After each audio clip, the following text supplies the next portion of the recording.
Ora si registrerà la conferenza.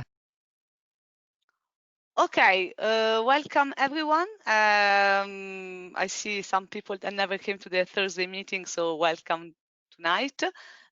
So we start with this weekly meeting with a special presentation, or actually, I'd rather say a dialogue, with Omri Preis, who is the founder of Alliance for Europe, which is also one of the organizations that supported the beginning of the Council on Participatory Democracy. I guess this is how we met in the first instance.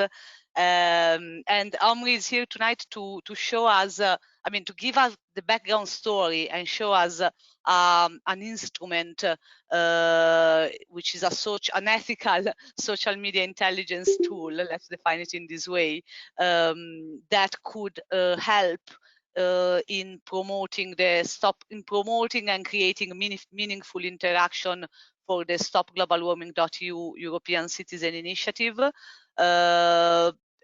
In the call, there are some of the people that are more involved in the campaign, but I also see this moment with a political meaning, which is how different organizations can cooperate among each other for the same goals, which is a more sustainable democratic European Union, and also share different type of expertise. So without much further ado, Omri, the floor is yours. I think you should be able to share your screen, but if you are not, I cannot yet, but you can now. And just as a background, we have as I said, the people that are working on the team more on the media relationship side and the social media side, but also like people like Henri or Lorenzo that are more engaged in the day-to-day political advocacy, organizational efforts. But the floor is yours. Sure, great. Thanks a lot. So it's great to be here. I think some of us have been on calls before. And maybe for one or two of you, it's the first time we see each other online. So just to say, I'm Omri, I'm based in Brussels. I'm the managing director of Alliance for Europe, one of the founders.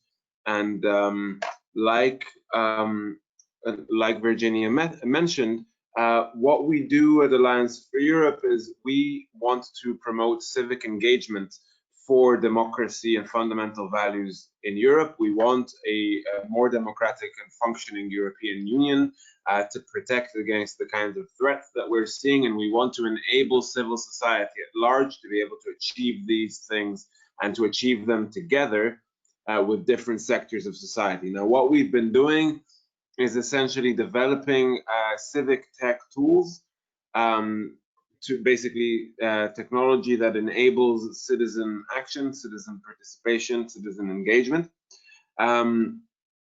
And we want to make them available for the civil society sector and active citizens overall.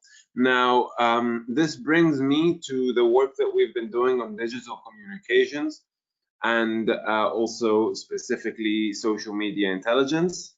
And this is where I'm going to start sharing my screen. And I'm going to try and share the right window. Let's see how this works. Okay, it's my first time using GoToMeeting with Firefox on this laptop. So yeah, great. So I think you can see this. Great. So I'll just tell you the backstory before I jump into the details. But basically, when we started working in the context of the European elections, we wanted to do exactly what I've mentioned to you now, which is activate citizens to turn out and vote for a pro-European positive cause, to engage citizens in European democracy. And since the European elections, we've developed a long-term strategy in this regard. One of the things that we came across working towards that, obviously at the time also the anti-Brexit campaign was raging in the UK in the aftermath of the referendum. And we came across a group of intelligence analysts, former Scotland Yard analyst who had left the Scotland Yard and wanted to apply his skills and those of a few analysts working with him to use that experience and knowledge to advance a pro-European, pro-democratic cause, counter disinformation, counter hate speech, and all of this terrible stuff that we've been seeing. So we started working together, and we've with him designing this from the technological side, and us kind of bringing together the user base and the kind of the conceptual side of it as well, partly. We put together the social media intelligence unit, which relies on the kind of methods of analysis and taking action that are used in the security services and law enforcement and the intelligence community that James was able to bring over, and then apply that to the strategic communications field. And do that very much in an ethical way, and not in a way like Cambridge Analytica did, that goes under the radar, hacks people, violates rights, violates privacy, but actually applies it in a way that is fully ethical, that respects people's rights and community guidelines, and to be able to then also increase digital citizenship capacities, media literacy, also be used as an educational, as a research tool.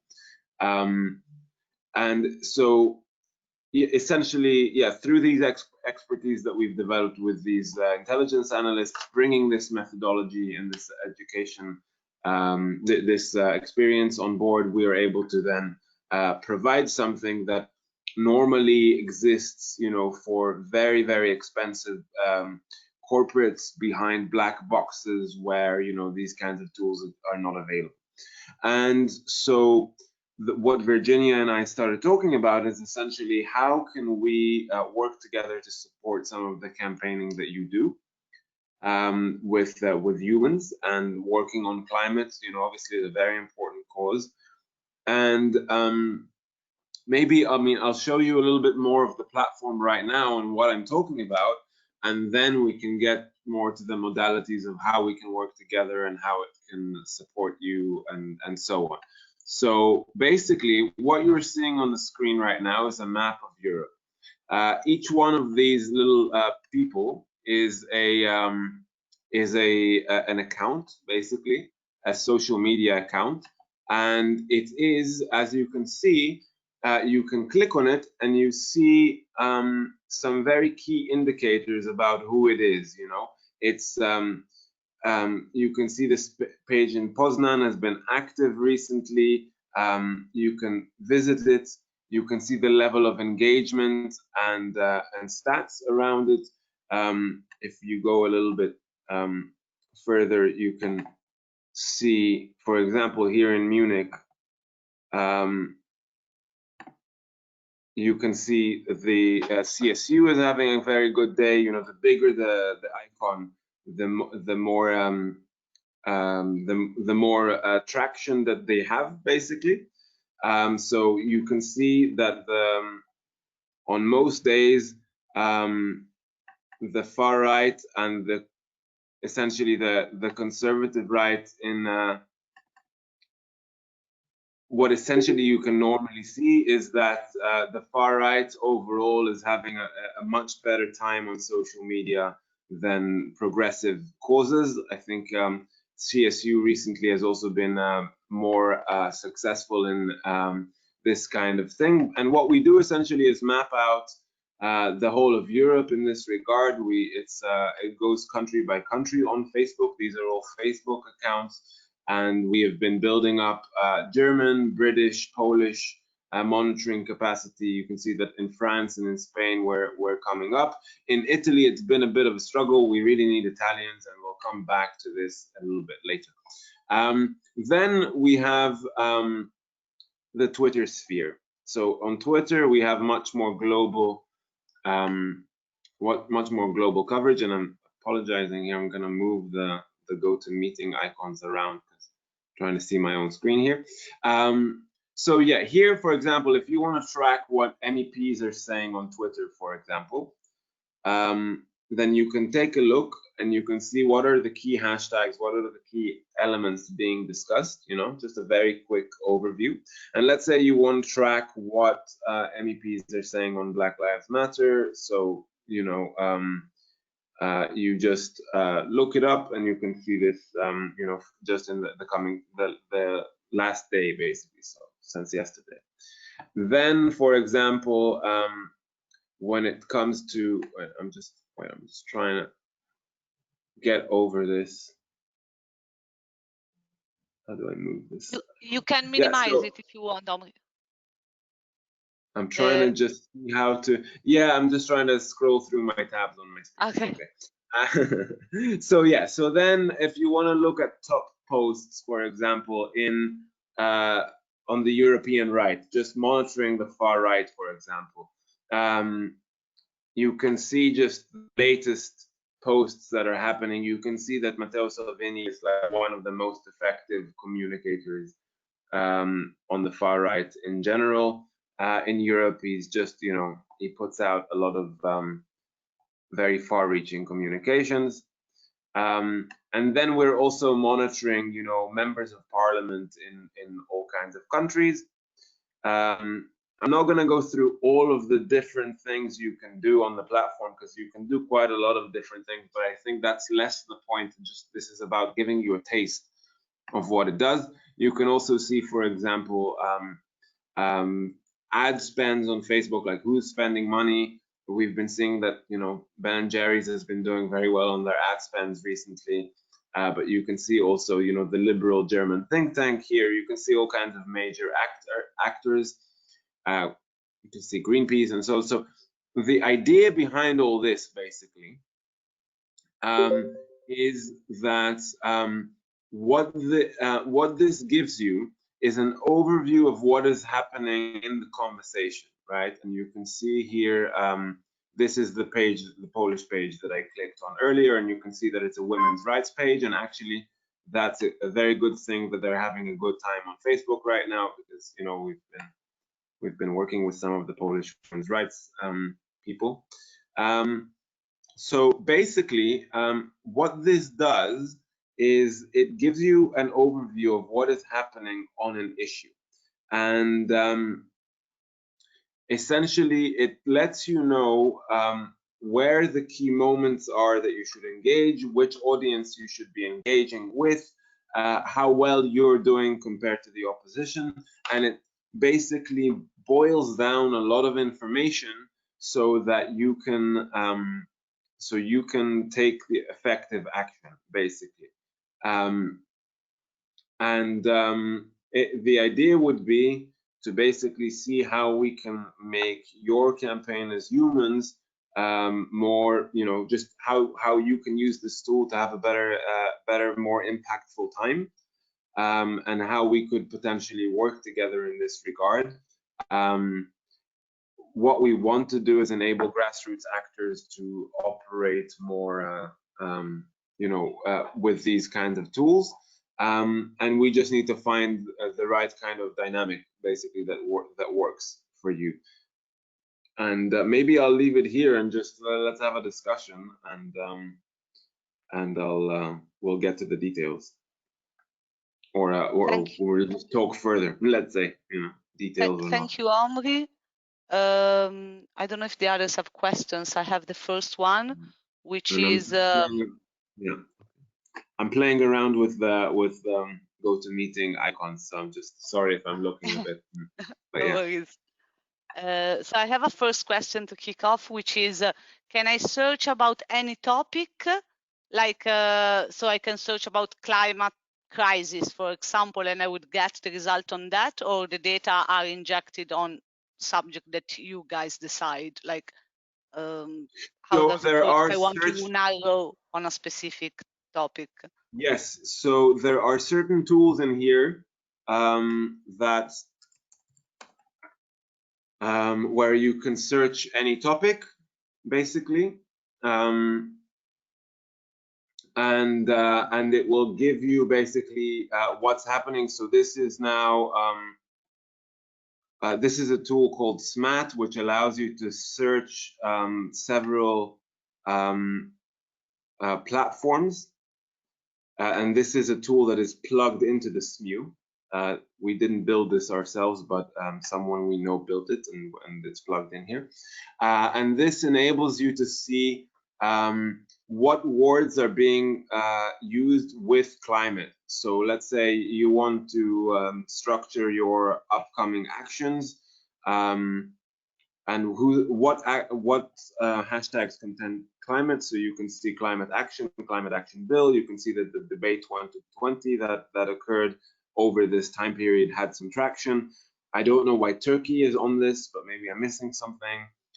Common dreams, again, I'm not hugely familiar, but maybe you would know. You can see that the vice presidential debate had a lot about climate. So this is a tool that enables you to search this sort of stuff. And there's other elements of searches here as well that would also enable you to search it. And also you would be able to have like just a dedicated Twitter monitoring, for example, of climate as a theme, so you can see who's talking about the issue and also related issues. But this would require slightly more customized approach from us, and this kind of all of this stuff has certain costs and financial implications that we would need to discuss separately. But indeed, it's all it's possible. It's there.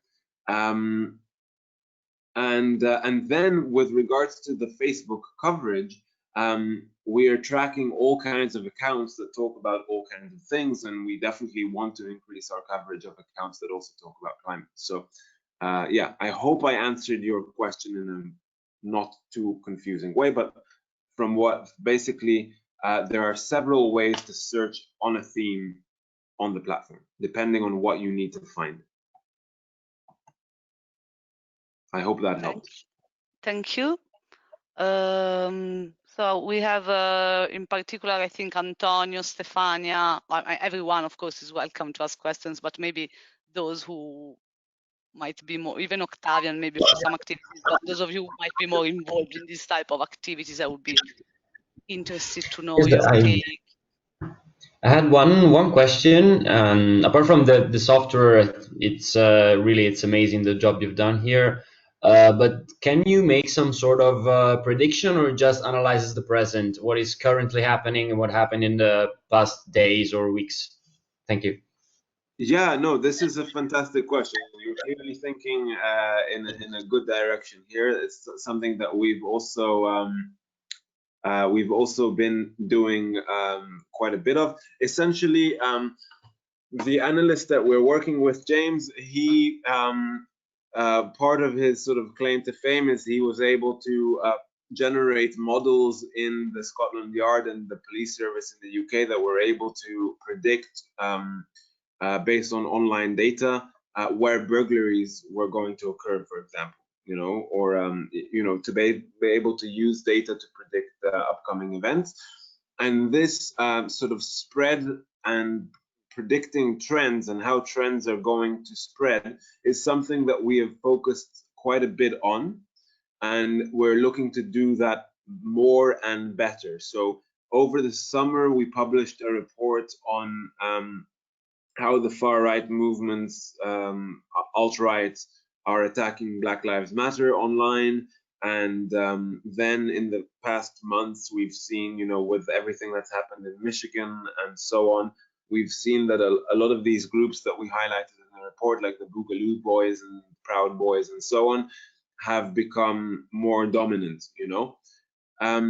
So this is something that as we develop the platform further, we want to do more of.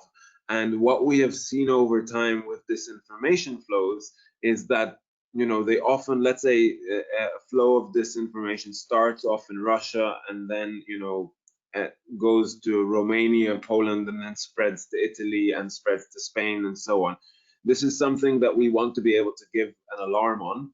And let's say, if you're monitoring a narrative like climate, we would want to be able to also be able to try and predict what developments the narrative might take and what action you can take This is the most important thing. What we want to do, and this is something that our entire kind of agenda is around, is how can you set the narrative of the discussion?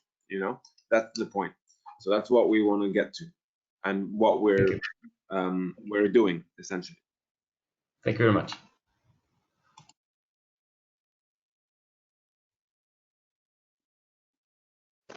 Okay, guys, consider that I can ask a question on this stuff for the next 3 hours. So stop me if you want to say something, but I have another one.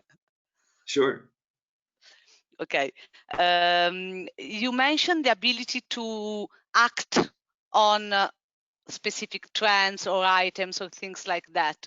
So are these actions set for reacting to fake news as it was the original purpose of the platform, or do you provide sort of recommendations on what action can be done once a specific trend is identified? Because I think this is also very interesting for a social media team of activists, or in general, like, okay, what do I do with this information? With this information, not with this information necessarily. And how much is close to the topic of far right absolutely. and populism, how much is more broader than that?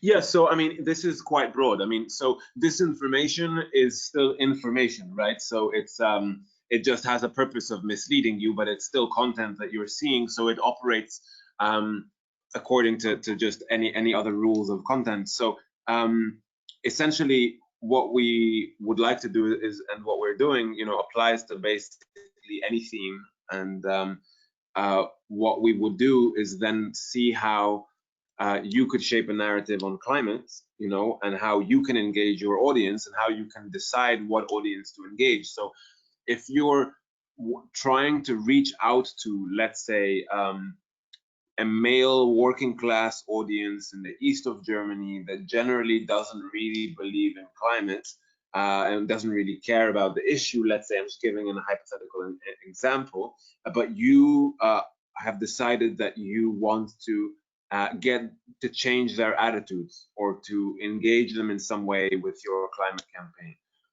What you would then do is you would need to reach out to them in a way that resonates with them.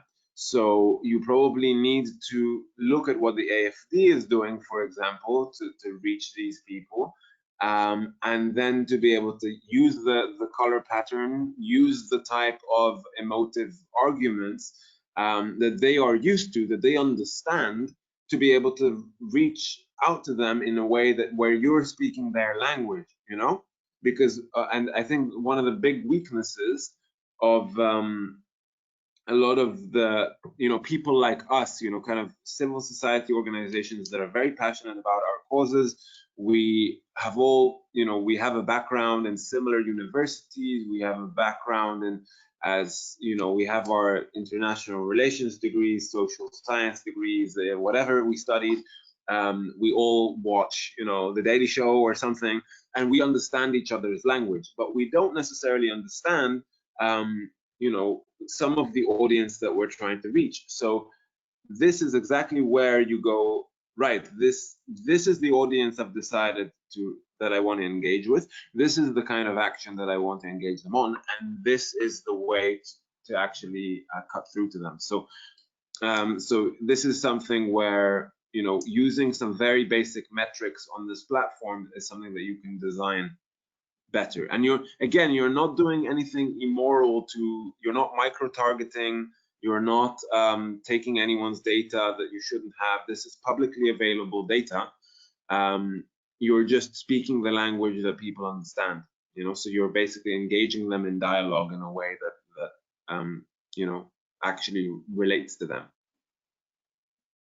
I have a question from Stefania Cicco, who is our media relationship person. I never know how to define her, but like she makes sure that something appears on the media. She can't turn on the microphone, so I'm gonna read her question. Basically, she would like to know if the monitoring is based on the ongoing conversations on social and online in general, and on which channels, like what is that you monitor? Yeah, so we're monitoring Twitter and Facebook basically at the moment, and through the SMAT tool, we're also monitoring several other channels like Reddit or 4chan and 8chan, which are these far right channels and so on. But mainly we're focusing on Facebook and Twitter for now. With Twitter, we have very global, ongoing coverage. We handle millions and millions of tweets a day. It's an ongoing thing, but that's also to do with the way that Twitter distributes its data. With Facebook, because we want to be ethical, we don't want to scrape and we don't want to break the rules on the platform. We are focusing on high quality selective data, which we contextualize. So if we automate everything and just scrape a whole bunch of stuff from Facebook automatically, we get a lot of gibberish, which doesn't really help us. So what we do on Facebook is we select key societal entry points, societal influencers, like main media outlets, political parties, influencers, civil society movements, etc., which enable us to see where the conversation is going and what the conversation is shaping up as and who owns what part of the space. But this requires a certain amount of mapping, which, if we work with a group of activists like you, for example, and you give us a list of accounts in Italy that relate to your issues that you would want to be able to track, that's where we would feed them into the system and track them, and you would be able to also see them. So this kind of leads us towards what we could potentially do together. Exactly. I see Henri asked a question which I guess was answered right now. How do you extract the data and from Facebook and Twitter? So I guess this was the answer. And this leads me to the collaboration. I would like to open up the discussion in this also to see what others have in mind in terms of ideas. I think our use case is paradoxically the opposite of how you built the platform, but because it's the opposite, we can kind of hack what you have to use it. Because my understanding is that the way how you created this was, let's see what the far right discusses, how they discuss it, what they do, just to put it in a nutshell, and then act on that, either building an alternative narrative or intervening in that conversation. The use case that we have for stopglobalwarming.eu is more like, let's find who is talking about climate change across Europe and mainly the EU to identify those people that in their territories, countries, areas are having a meaningful conversation and reach out to them so that they can know about the European Citizen Initiative stopglobalwarming.eu as a potential empowering tool for their own actions. To give you a scenario, like we are in contact with some activists from Romania that are working on a campaign on the management of waste in Romania. What the way how we use the European Citizen Initiative is like, okay, you have your cause, which is very meaningful in Romania, but if we all contribute to the European Citizen Initiative, we kind of bring the cause of climate and ecological transition of taxation and things like that as a solution that kind of falls in other different, more specific type of fights. So in our case, it's more about either identifying new people we can interact with on social media or into one-to-one type of conversations, or understanding which are the key conversations and connect, let's say, our Twitter actions to that conversation, interact with the right people and create this type of meaningful conversation. So I was wondering to what extent we can do this in countries different from Italy, because this is one of our biggest challenge, but potentially also in Italy, of course. But for us, the challenge is more to go big outside of Italy. So I actually think, this is where we have a nice little synergy, because we need some Italian support and you need to get out of Italy. So we can help each other. what you were saying in terms of your use case is perfect for us. I mean, essentially, sorry, I was just curious about this, the whole debate in Poland right now about that. I just absent-mindedly clicked on this page. But basically, yeah, your use case is ideal for us, really. What we originally did with the platform is it was used in the UK during 2019 to enable grassroots activists who were pro-European, pro-Remain, to basically campaign more effectively and increase their reach. And our approach to countering disinformation is basically to be louder than disinformation and set the narrative. So we saw that with these 300 campaign managers or so that were using the SMU, their social media reach, went up by at least a factor of 3 times or more, because they suddenly had a coherent strategy and they were able to use the SMU to really get ahead of all of the mainstream political parties except for the Vote Leave campaign itself, which obviously had a huge amount of resources. So we saw that this is a useful campaign tool, and the way that you describe using it is exactly the way it should be. So yeah, exactly. And Cool. yeah, and do you want to follow up from that, or should I say a bit more about how we could work together? Let's see if there are other questions, comments, things. Cool. Let's have so we will keep the last 10 minutes of the meeting before 7 for some updates on the campaign and stuff. But if you want to start to, so let's use other 10 minutes or so for discussing potential interaction, and please, guys, don't be shy. Okay, bye, Omri. Yeah, no, great. So basically, we want to be able to make this available for grassroots actors. We also, like everyone else, need to be financially sustainable. So it's kind of a, it's something that it's a line we're walking. So basically, what would really help us is if you, as a group, was able to give us the kind of social media accounts that matter in Italy, for example, like the key politicians, key political parties, influencers, movements, whatever media outlets I mentioned. So that would already be really useful. And then, I mean, we wouldn't be able to work with you to train you up on how the platform works and to use it for your citizens initiative. And then in the long run, it would also be a nice thing to be able to do some fundraising for this together so that we can make it sustainable. I mean, I'm sure that you are, having spoken to Virginia, you doing some fundraising and getting some resources, and it would be good in the long run to be able to have some kind of horizon on fundraising for this together.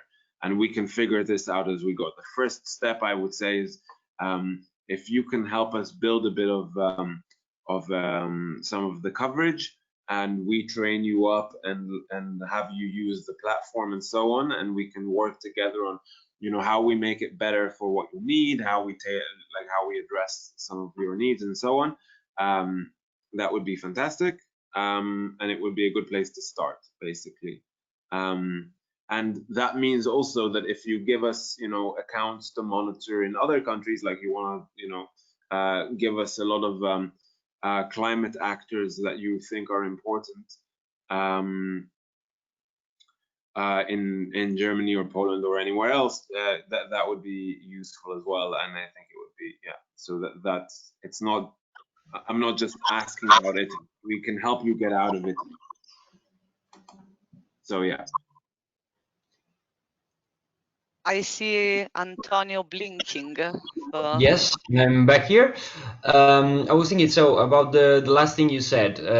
So you can if we give you like a whole pool of climate activists in general, you can just targetize them, and we can have like something like this we are seeing right now, just for the topics we need. So something Yeah, so exactly like this. Okay. yes, and more. We can give you a few other things that maybe look a bit sexier. But yes, yes, that would be the idea. And the accounts. So again, for Twitter, we can cover pretty much anything pretty quickly. For Facebook, it's a bit more of a construction process. Okay. Great. To me, it's super interesting. Definitely is.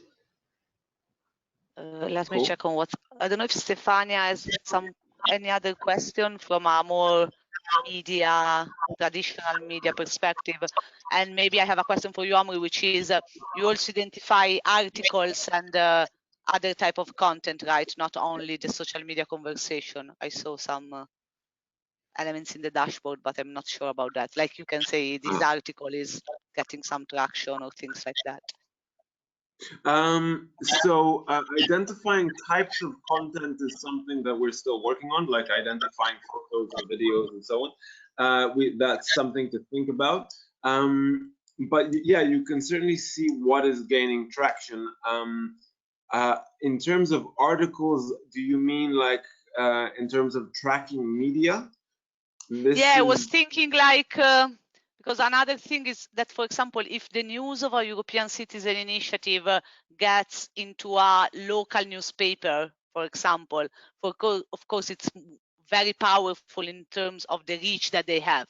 So if we can identify journalists that are writing in Poland about climate issues, just to make you an example, or for example, there is the coal dependency topic that is very relevant in the Eastern Europe.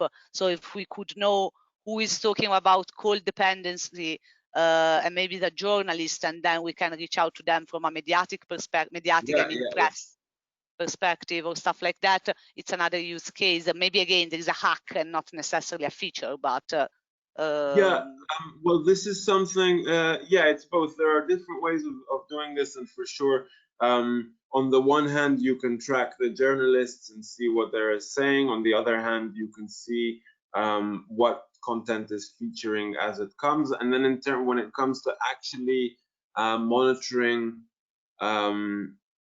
media websites themselves, that's something that we would need to think about. But you can certainly monitor those media outlets on Facebook, and they'll be publishing stuff, or on Twitter or wherever, and you'll see when they publish the stuff. So there's different ways of doing this, and we can build some stuff based on those needs.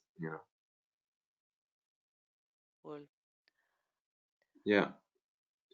So cool. Let's see if the others have other questions. The other thing that could be something that we can add as a value is with some of the organizations that are supporting the campaign, we could, or in general, in terms of newsletter or like communication, things like that.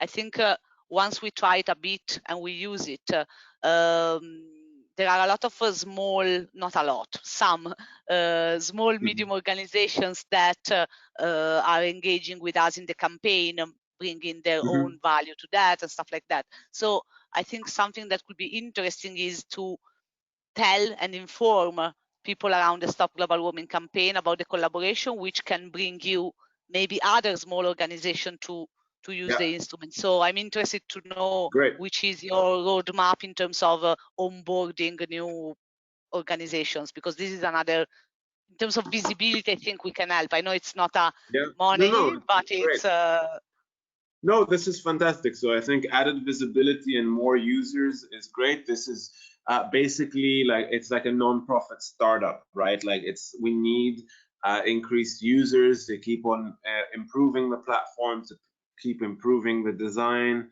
and so on. So this is all stuff that we need to keep on doing, and so this would be certainly useful. Yes, it would be useful. And okay. So for me, it's a lot. Last minute for any additional comments from the guys. Otherwise, we can set you free, Omri, unless you want to stay for the last bit of the meeting on the specificity of the campaign. But in the meantime, thanks very much for taking the time for sharing all of this and building it. Well, I mean, with pleasure, of course. I mean, climate change is the most urgent issue of our time. So, I mean, it's definitely a very important and useful thing for us to be working with you on if we can.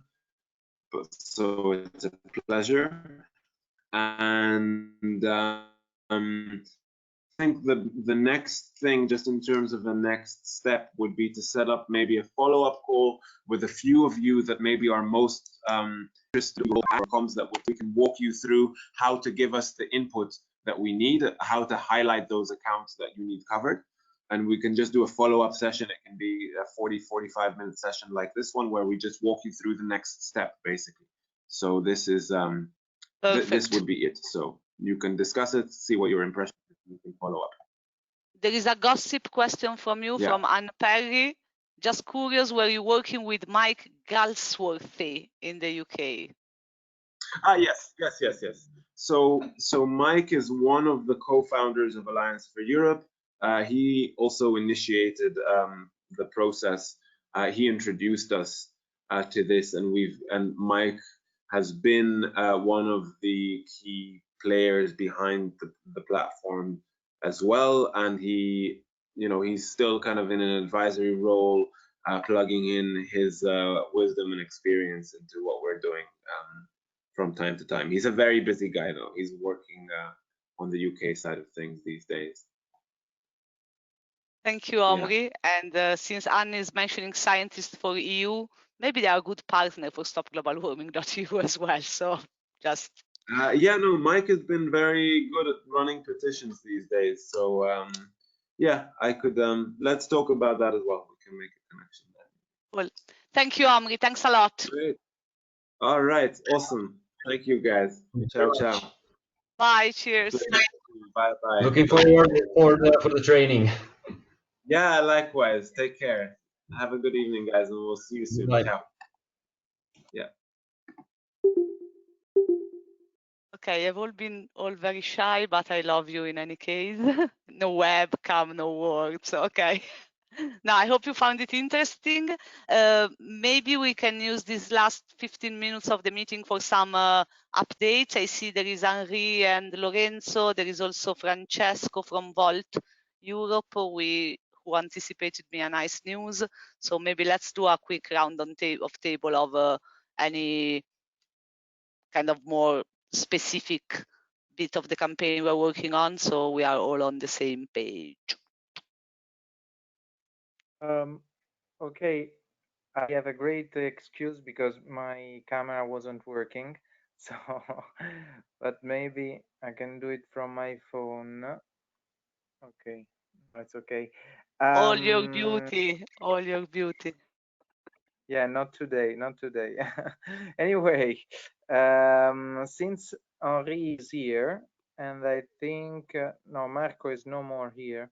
Okay, but we will have a webinar next week, I think, in French, with the Green Party in the UK, French Green Party in the UK. I mean the UK part of the UK wing of the French Green Party. So Henri, we discussed last day a couple of ideas for this webinar. So I just, since you're here, it's just to clarify if we finally agreed on a date with Ken.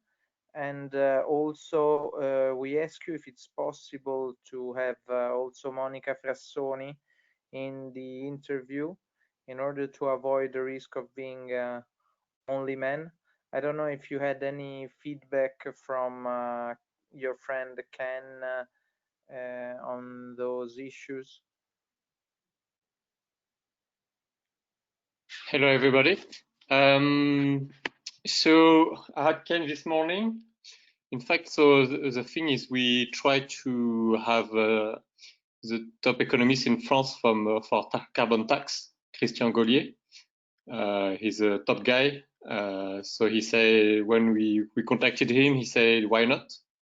But now we need to say how we're going to do it, because Ken wants to do a Facebook Live. Maybe he won't agree.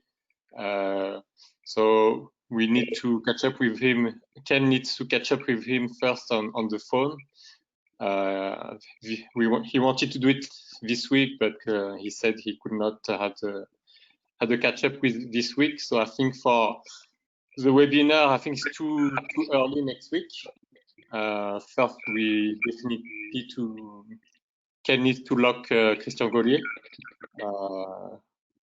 as he must be, quite demanded as he's kind of a famous economist. But yeah, we're hopeful that he will agree the terms, and then we can move forward for a date. And then, of course, as Lorenzo was mentioning, would be nice as well, maybe to have a woman in the panel, because otherwise it's gonna be only men. So yeah, we are optimistic, but we need him to say yes 100% first. But would be nice, because this guy he's the guy who advocates for carbon tax in France. He's part of the committee that advised President Macron for after crisis. He is as well part of the GIEC, so he was part of the guys who wrote the last IPCC reports. So he's a big guy. Would be nice to have him. And then, because technically it's a bit carbon tax is quite technical, so it would be nice if he could join. And meanwhile, just for an update, in the Green Party there is Yannick Jadot. He gave his report for the carbon tax at the border. So for my understanding, is a small part of what you want to do with your ICE. Carbon tax at the border is only for products outside EU. Your objective is much broader, is to put a price, so inside or outside EU. So he can. I know Ken is trying to have some communicate about this within the Green Party. So let's see. Just one important thing, plus all those things that Henri was saying about this economist Christian Gaulier, he also signed the initiative, which is very important. But he already signed the initiative in June, because we contacted him at that time for the, I think it was Planet Day or something. And so yeah, we should now that we have this newsletter and we are using the personality of the week, could be one of those. And so yeah. No, but maybe what we can do is, once the date is set, the week before, we can say that it is going to be the event and use him as the supporter of the week or something like that. And then I don't know, I know it's very busy, but to be honest, if maybe before the event he can do a 1-minute video saying that he's going to attend the event and maybe make a endorsement for the campaign in French. And share it on his social. I mean, we can do a bit as we did with the Lichttoft, the Danish minister, UN President Assembly. Maybe we can hit two pigeons with one stone, promoting the event and having the ECI known from a very authoritative voice. So maybe, I don't know, Henri, I mean, let's get him on board for the for the webinar, but once it's sure and locked, maybe this is something that can help to promote the webinar and the ECI at the same time in France. Great. My It's gonna only be in last, French. yeah, it's gonna be in French. Yeah. My only last question to Henri, if you can ask for feedback from Ken regarding the invitation of Monica Frassoni, because I know he cares a lot about the format. So I want to be sure that he's okay with her being in the webinar. Yeah, I think so far he focused on first on having Christian Gaulier to be sure he agrees, and then we'll lock the how we do it because it's important as well. As you've seen, Ken ask a lot of questions. He's very detail focused, so he like to dig into the detail. On the end, yeah, and hopefully we can, if it materializes, we can link to, for example, Yannick Jadot, as he just issued the report this last week to the commission. So it would be nice to use the momentum. Last point on this, Anne is asking if we will send the link for the meeting in French. We will, and Anne, I think, is a key player in this project because she's Briton living in Italy, well connected with the 3 millions and Britons, how it's called, Brits in the EU or something like. Sorry, Anne, I don't remember the name of the counterpart of the 3 millions, but I think given it's a British in Europe. British in Europe, thanks. So I think maybe you can help to inform the UK community somehow of Europeans there about this, even if it's a party event, but maybe something can be done. Yeah, no, I mean, with the 3 million and with the In Limbo project people, there are quite a number of French people in that community, so you know it would be good to involve them. And I just wanted to mention that Mike Goldsworthy is an amazing guy. His campaign Scientists for the EU, he managed using, I think, this same technology. He managed to build a campaign throughout the whole of the UK and created groups in local towns all over the UK. He was like, you know, the main leader of the grassroots work that we were doing, which obviously failed, but you know. Hey, let's hope we do better this time. So, but scientists in the UK is well worth following, so you get an idea of how they operate. And he gives us updates like regularly every morning when he's kind of walking to work or something. He's on his phone and using some technology. He just says like, "This is what you need to do today, guys," and stuff like this. It's really, you know, he's like really there in your lives. He becomes a part of what you do, kind of thing. This is great. Do you know him, just as a reference for the rest, this Mike Goldsworthy guy is the one that Omri mentioned at the end of his presentation. And Annie, do you have direct connection with him, or because it might be worth? No, well, I don't actually. I mean, I've never actually spoken to him, but you know, it's like a friend that you don't know. Because he's just so much there in your life that, you know, he was just building connections the whole time. He really, really knows how to do all that stuff. And, but I mean, you know, I'm sure it's not difficult to, you know, to tweet him or to message him or something. And, you know, the only thing is, of course, that, I mean, everybody he's connected with, they're all Brits, and Brits are out of the EU, so that's not any use. But anyway. That's true, but there are a lot of Europeans in the UK, and yeah, but he, maybe yeah, sure, yeah. Okay, I have to go now, guys. Thanks, Virginia. Great. Bye for now. Bye. Thank you. Bye. Francesco, share with us the good news. Hi, everybody. Can you hear me? Yes, we can. Fantastic. So some updates from Volt Europa.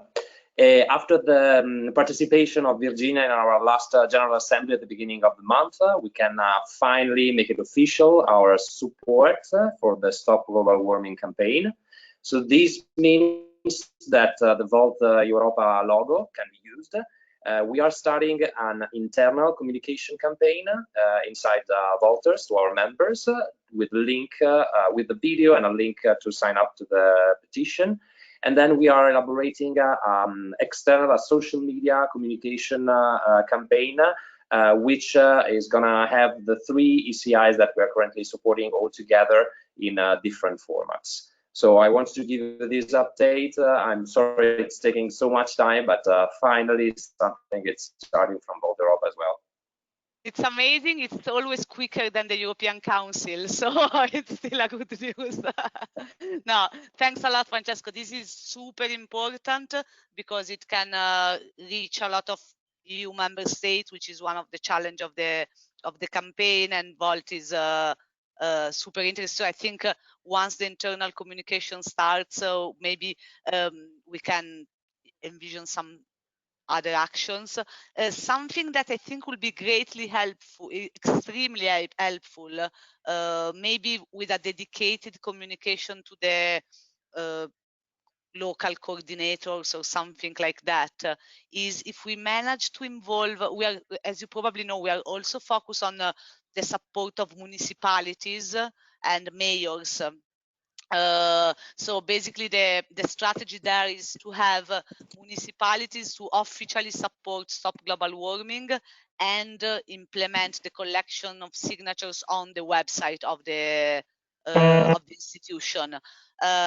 So since Volt has some elected councillors in different cities or regions, maybe I was thinking if maybe we can once everything is kicked off on the basics, let's say, if we can maybe try to reach to these councillors with a dedicated email or something with the local motion, and see if they can try and get it adopted in their municipalities, because we are doing quite well in Italy. We got a big support from Dortmund in Germany, which is great.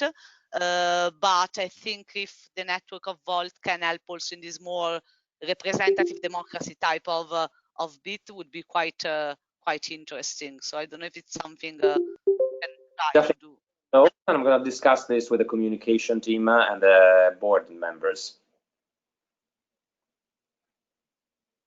Let's talk about it in 6 months. No, I'm joking. I'm making fun of you. Sorry. I hope much sooner. Like maybe it's just one thing, like, oh, by the way, this can be done, and without too much. Yes, definitely. Okay, I will do that. Cool. Thank you very much. Amazing. Thank you. Okay, it's 7. Ken Messoud. Hi, Ken. Welcome.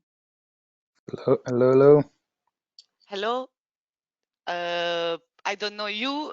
My name is Virginia. I don't know you either. Okay, welcome. So it's Ken. Ken is the co-secretary of the UK, so the Green Party in UK. So it's Ken who is organizing the webinar. Hi, Ken. So welcome. He's the guy you need to meet. Hi, Ken. Nice to meet you and welcome. Nice to meet you too. It's great that you are helping, that you are facilitating this opportunity for the campaign. We were discussing about the webinar earlier, but do you have any, I mean, I have a couple of questions for you, but do you have anything you want to share with us?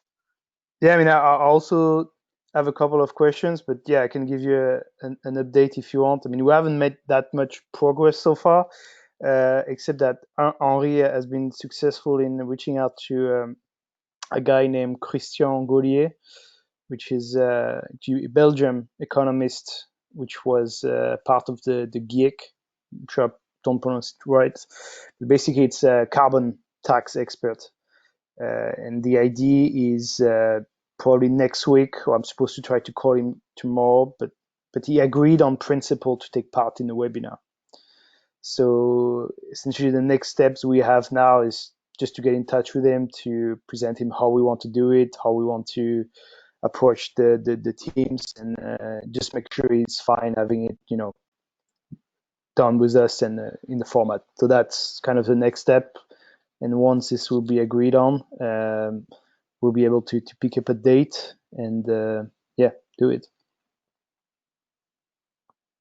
It's an amazing news, and also because maybe once, as we were saying earlier, once he confirms, he could also maybe invite people on his social media channels to follow the event or something like that, and at the same time kind of endorse the European Citizen Initiative. Or I mean, maybe we can come up to use him for a 45 seconds video where he both supports the ACI and invites to join the webinar or something like that. I don't know what do you think, like, but let's first make sure he's on board. But yeah, first step first. But apparently, so actually Lorenzo might know more than me on this, and I don't know if he will be joining today, but apparently he signed the exactly. Yeah, he signed it already, so he knows about it already.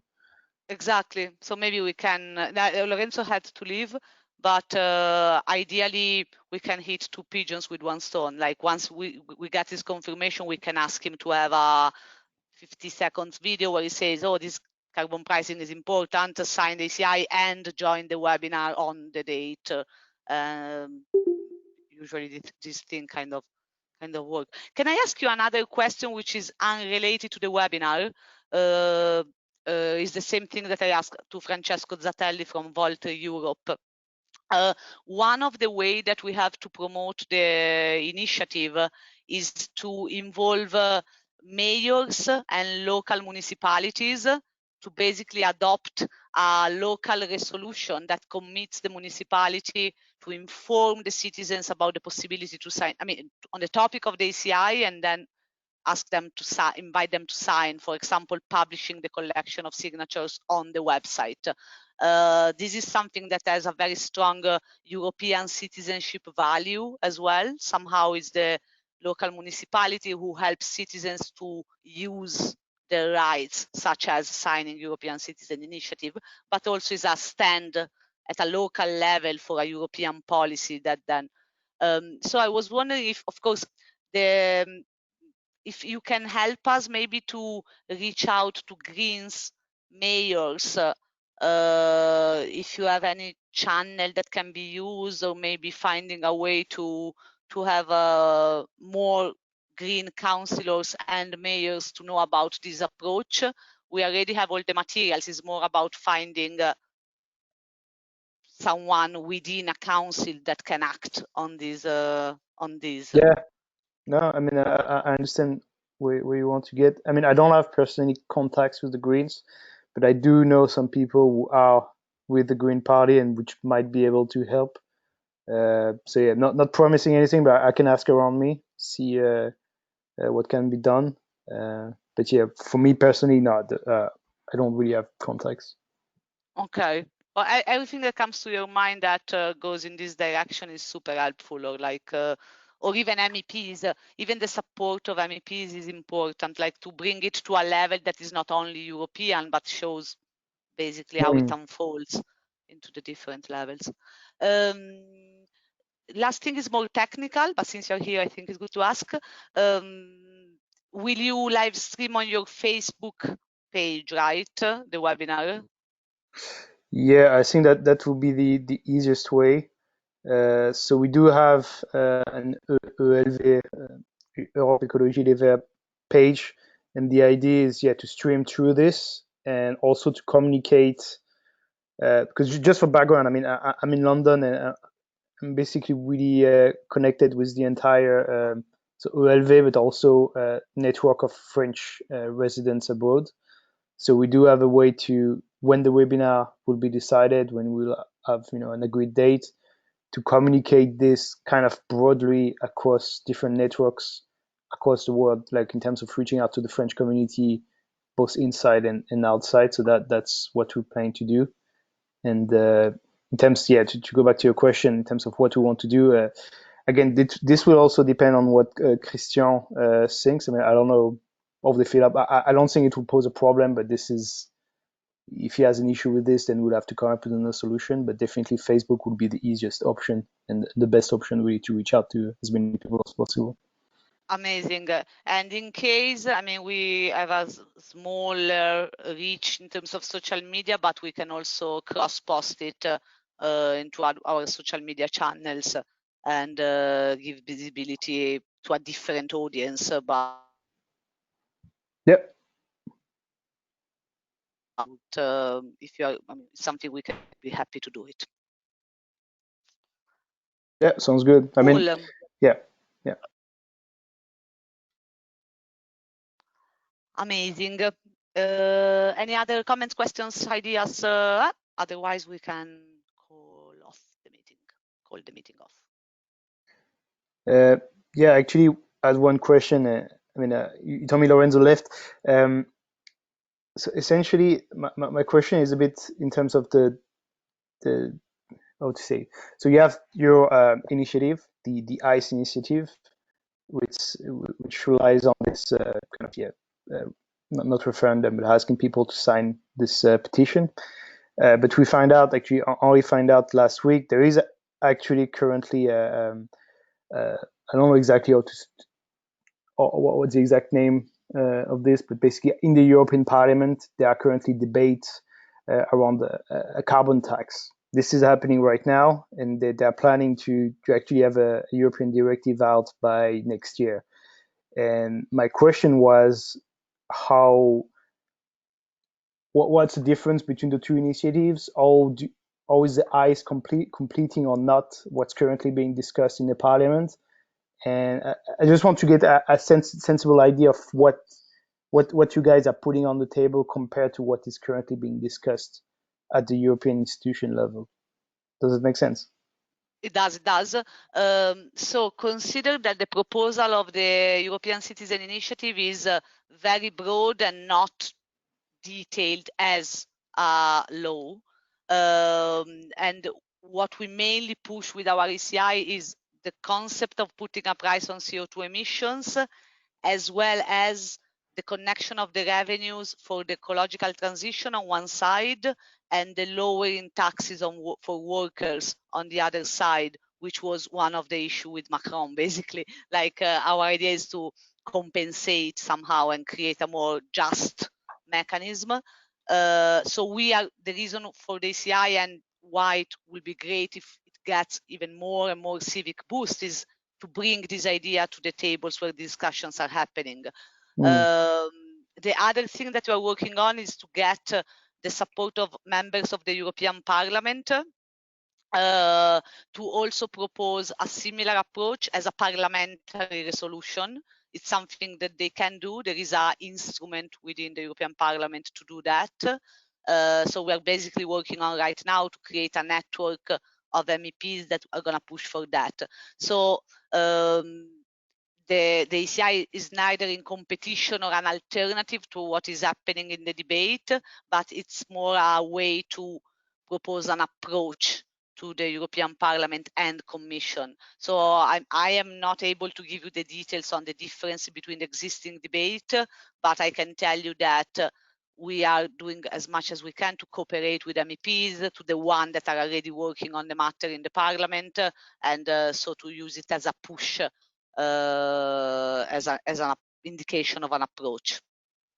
I don't know if it answers your questions. But, no, that makes sense. I mean, it's also really new for me, so it's just a matter of curiosity to understand how because it's a complex process on both sides, even the ICE and the discussion, and I just wanted a bit of clarification, really.